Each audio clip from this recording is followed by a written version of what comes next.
Welcome back, everyone, to another deep dive. Okay. Today, we're Yeah. going to be talking about immensity. Immensity. Yeah, and Good topic. it is a big topic, and that's why we're doing a deep dive on it. Right. And we've got a bunch of sources here that we've been going through that I'll talk about this in different ways, and how we as humans react to things that are just vastly bigger than ourselves. Right. I was thinking about this the other day. I had this Yeah. like huge project land on my desk at work. Oh, yeah.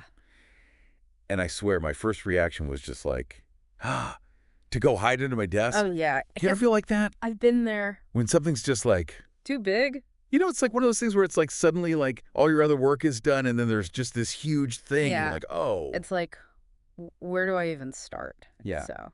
It's interesting though, because I had to like force myself to break it down into these ridiculously tiny steps. Oh. Like seriously, like Like, what kind of steps are we talking? I'm talking like write one paragraph a day. Oh, wow. Yeah. Yeah. But it worked. Yeah. And it got me thinking about how that idea of like breaking things down applies to even bigger picture stuff. Exactly. And I think that's one of the things that our sources today really highlight is that feeling of smallness when we are confronted with something that's just massive. Totally. And like, how do you deal with that? Right. Like, how do you process that? Yeah. How do we as humans wrap our minds around these concepts of things that are just so much bigger than us? Right. And one of the things that the sources talk about is this idea of like reevaluating your values and like toning things down. Yeah. When you're confronted with the sheer scale of like the universe, right? Okay. It's like Suddenly your everyday worries just seem kind of, almost trivial. yeah. Yeah. Like, who cares if I, Worries.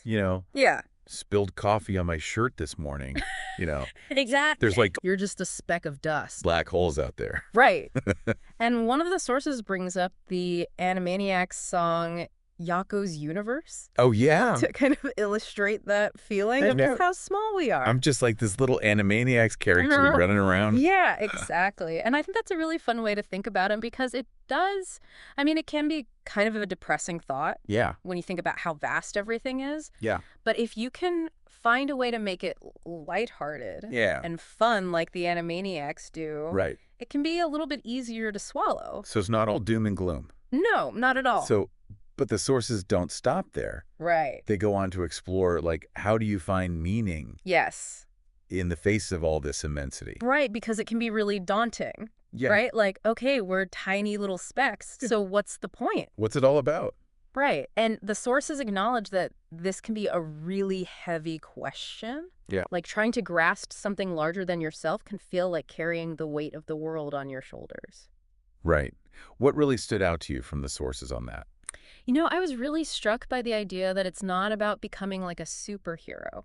Okay. It's not about single-handedly saving the world. No. It's more about recognizing that we are all part of something much bigger. Okay. And that even small actions can have a ripple effect. Okay, I like that. Yeah. So it's not about feeling powerless. Exactly. It's about understanding your place in the bigger picture. Yeah. And how your actions can contribute to that. Okay. But how do we balance that with just like everyday life? That's a great question. I mean, how do we hold on to these big ideas while still like making dinner and doing laundry and, Right, because it can feel really disconnected sometimes. Like you've got these grand aspirations, but then you've also got to like pay a bill? pay the bills. Exactly. Yeah.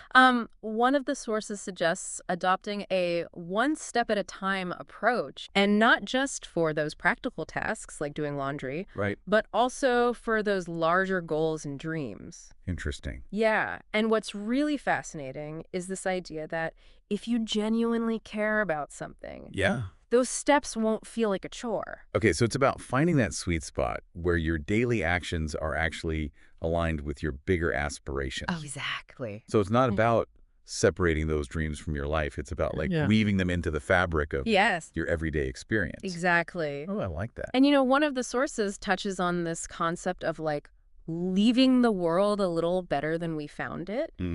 It's almost like a challenge to find ways to cultivate our surroundings. Okay. Even in small ways. Yeah. And that really resonated with me. Yeah, it makes me think that quote, what you do makes a difference, and you have to decide what kind of difference you want to make. Oh, that's a good one. Right. Yeah, and it ties beautifully into this idea of finding meaning amidst immensity. It's not necessarily about grand gestures. It's about recognizing the power of individual actions to contribute to something larger. So wrapping all of this up, it seems like understanding immensity isn't just about feeling overwhelmed. It's about shifting our perspective, recognizing our potential for impact, and even finding a sense of purpose in all of that. Absolutely. And it raises a really interesting question. Okay. What seemingly small actions in your life might actually be contributing to something much larger, something that you may not even fully realize right now? Ooh, that's a good one. It's a great thought to leave us with. Thanks for joining us on this deep dive into immensity. I think we all might be walking away with a little more to ponder about our place in the grand scheme of things. Absolutely. Until next time, stay curious.